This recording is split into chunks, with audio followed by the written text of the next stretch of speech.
Hi everybody, it's Jason Everett from Business Refuel. I'm excited because I have a special guest, as you can tell. Anne Kubitsky is on the phone with me today and on Skype here. We're all the way across the country, so our internet might be a little dicey. But I just wanted to first of all say thank you, Anne, for joining us today and being a part of this video.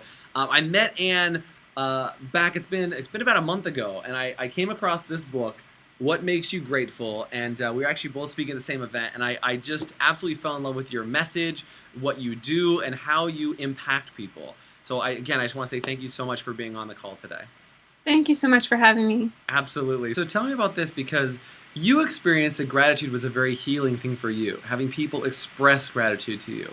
But what have you learned as far as what gratitude can really give individuals? I mean, one is it can give them the freedom and kind of have like what you had, but not everybody has a million postcards flooding into their mailbox every day. So how do we take this and make it applicable so that people can kind of leverage gratitude in their own lives to have that freedom or release them from things that they're consumed with or focused on? What are some things that you recommend for that? Well, the first thing is just to take a moment to accept the fact that you might not be feeling grateful. The first thing that people when I ask them what they're grateful for, I have to be very careful about how I ask them, because somewhere along the line, somewhere in someone's life, they've always been told, I mean, everyone has been told that you should be grateful. Mm-hmm. So first you got to get that out of your mind. Yeah, get rid of the baggage from just the question itself, right? There's no shoulds around gratitude. So if you're not grateful, that's totally okay. Interesting. So that's the first thing. Okay. But then you've got this question: what makes me grateful? I don't really know. So you just let that question lead.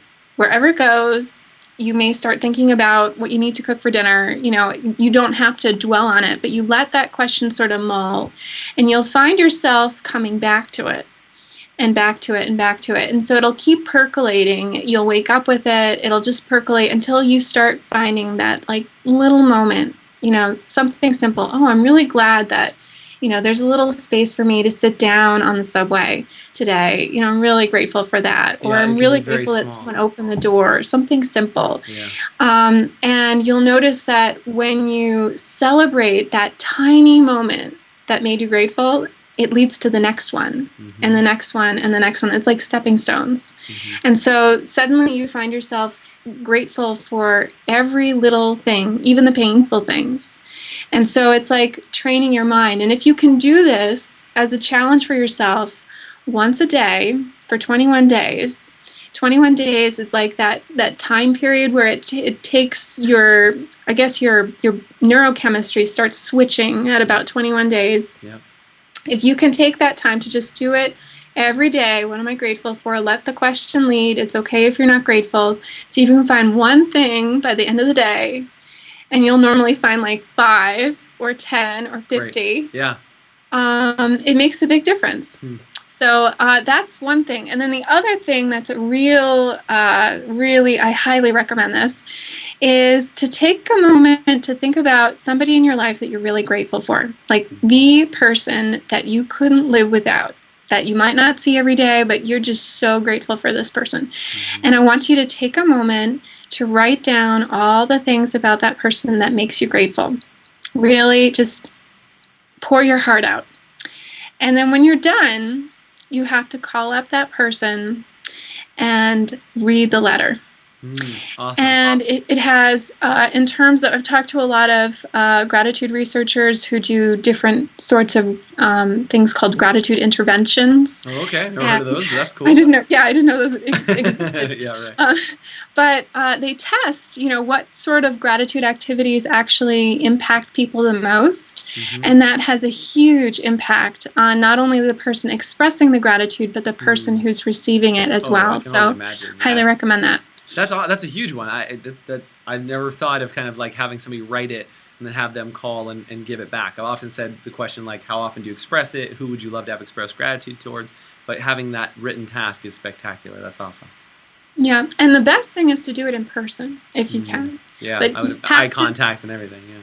Yeah, and you have to do it by the end of the day. So the other thing that I found with this project is that gratitude unexpressed just like creativity unexpressed, it's toxic. Mm. And so it takes, it's very important when you find yourself feeling grateful for someone, even if it's a stranger or somebody you don't even know, you tell them, because it's this flow of energy that if you don't give it, if you can't stop it, if you do stop it and you don't express it, then you're not as receptive to receiving more of it. Yeah, if it's not leaving you, it definitely can't come in because there's no space anymore. You're kind of holding on to it at that point, right? Yeah, it's kind of like breathing. Like in order to take in your next breath, you have to exhale. Yeah, well said. And it's the same thing with love. And that's really what we're doing when we express gratitude. Yeah, absolutely. Totally love it. Now like I said, we talked to a lot of business owners. There's business owners, employees, and just regular anybody that watches these videos. And you had mentioned something about accountability. And I love the word accountability because I think it gets more accomplished when you can be accountable to things. But you talked about a tie-in between gratitude and accountability that I'd never heard of before. Do you mind talking about that?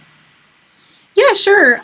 So one of the things that I found with this project is that it's really helping me become more authentic and accountable.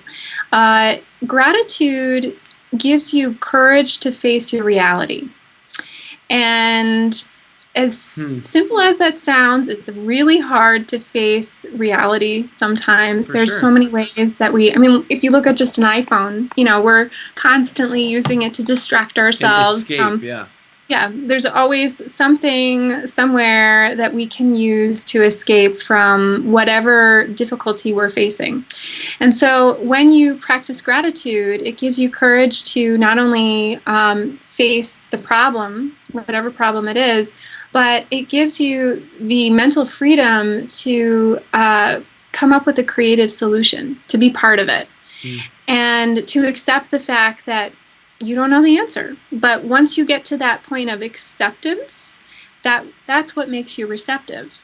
And so that's why gratitude is so important, because it really just you're practicing acceptance and receptivity.